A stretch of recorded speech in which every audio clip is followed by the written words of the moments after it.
Alright, we're continuing our inexorable march through the years. 1893 is what's coming up now. We're going to go through eBay listings and try and snipe yourself a die clash. Oh, come on, why do you have to be so slow on the loading? You gotta give these people a good show. You gotta be on the ball, quick, precise, and actually showing me something I can see. What we're looking for is the die clash. It's considered a minor error, but I like it because it's repeatable. It's always out there. It can be on anything, and it is on everything. It happens when the machine hiccups and actually continues to try and stamp a coin when there's actually nothing in the chamber. So the two coins impact each other, and the damage created is evident on either side. Doesn't have to be both sides. Usually I'm looking up here, but could possibly be one there, but I got no way to tell with this image.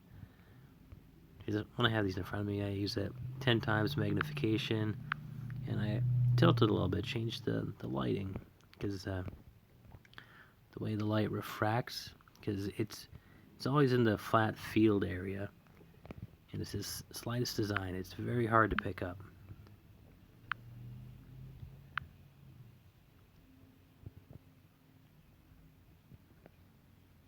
No. See, they showed me the 3 there, so we can sometimes see some die clashing coming up here. The last digit of the day is the hot spot for looking at clashes, especially in the more modern years. I don't have... Ooh, yeah, we do have a die clash. You got this straight line come up here and this arch there. That's her neck coming up this way. So what else can we see?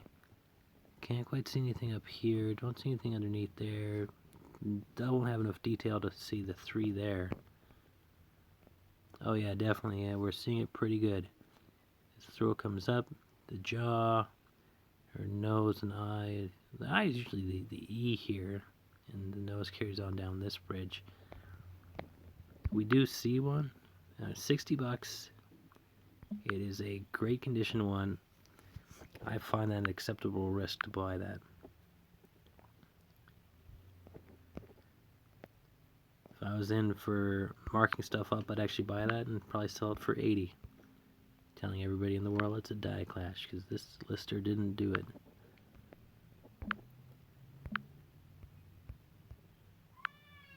$75. We got a nicer coin.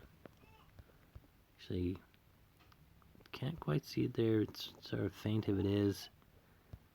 No more die clashing right there. Come on. I want to find something that will stand right out. And I'm sort of picking up the accents I had from the other videos. Trying to make it more playful, entertaining for you guys.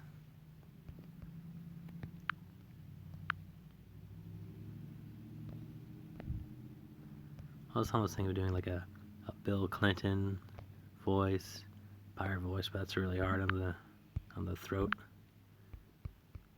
Morgan Freeman, if I practice that one up, but I gotta throw these videos out there.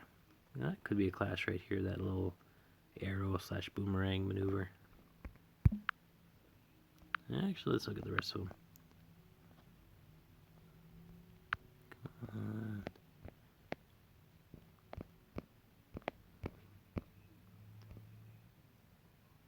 Yeah, it's back right out of there. A lot of these things, it's not a good picture, so I gotta just skim right over it. Find something that sees the whole coin zoomed in well. Nothing.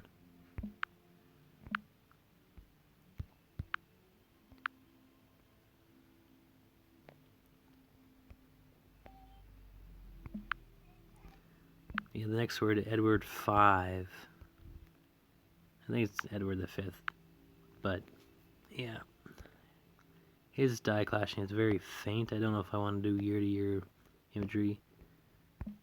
And then there was Edward VII, and then it's George V, and then George VI, I think. Man, I should know this. I should have just researched it before starting this video. But yeah, those things, it's not as very consistent, and people really cheap out and don't zoom in and give me beautiful detailed pictures. Even in these Viki ones where there's so many dye variants to begin with.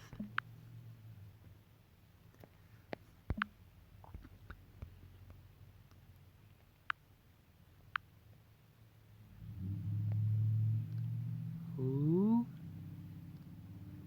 Yeah, I think we can see some beading up here. It's shifted down into her hairline.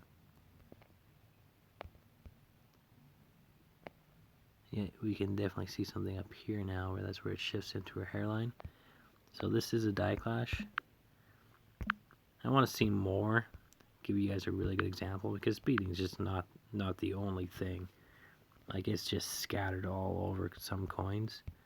Because once they discover it's been clashed, they remove them, they polish them up just to take that little surface off that was created the scarring, that was scarred from the clash itself. Because even in modern years, like, you can see evidence of that polishing quite a bit. I think I might have a theory about the 1962 harp and guitar are part of the cleanup for dye clashes. I'll probably get into that in a more featured video. But right now we are sniping some 1893, almost said 1892, 1893 Victoria large cents. Oh my god. Yeah, we did find 2 dye clashes here. It's not an expensive year. It's not an impossible year. So you won't struggle much with this one, but probably won't be that much more expensive to actually be more valuable in the long run. That's in this kind of condition, this kind of scenario, we want to find one with like a beautiful dye clash where you can see it from like 10 feet away. If you don't know what you're looking for, you won't spot it, but I haven't quite taught you the best way to spot them.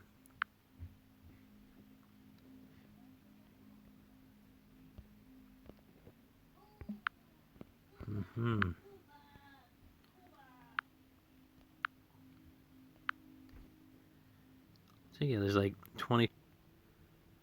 Okay, gonna have to edit that out. Thanks, buddy. At 8 minutes in. Yeah, we got a dye clash here. We got this arch, that's the top of her hair. Probably the bun back here. I don't see anything on this side, so they may have totally cleaned up this dye and retained that one. Because they switch them out every now and then because they're created by a master hub, or at least they should have been. I'm not quite sure in these older years. Because they had like re-engraved letters.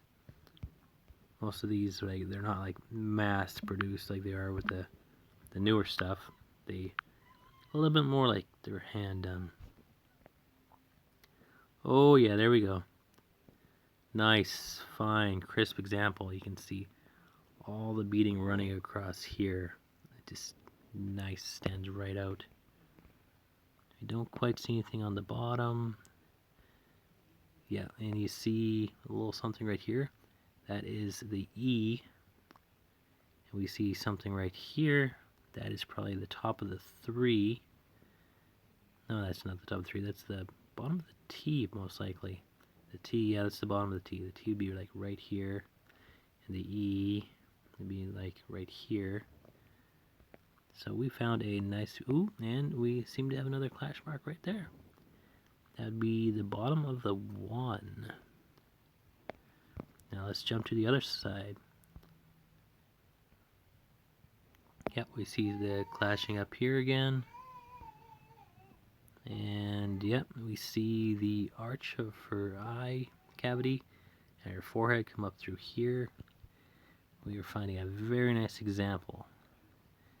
Don't quite see anything through here, but that could be the positioning of the image. And yeah, we have seen a lot in here in a different coin, but not this one.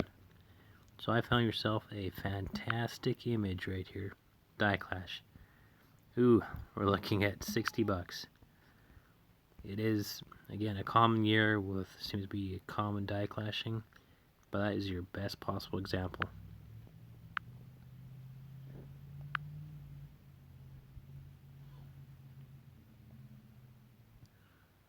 Nope, lightning doesn't strike twice here.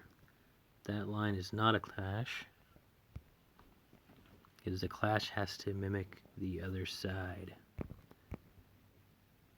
Oh, we're over 10 minutes. Well, we'll end it right there. There's a bunch more to go through, but I found you guys a prime example. That was the end. Probably finish up the last two. Yeah.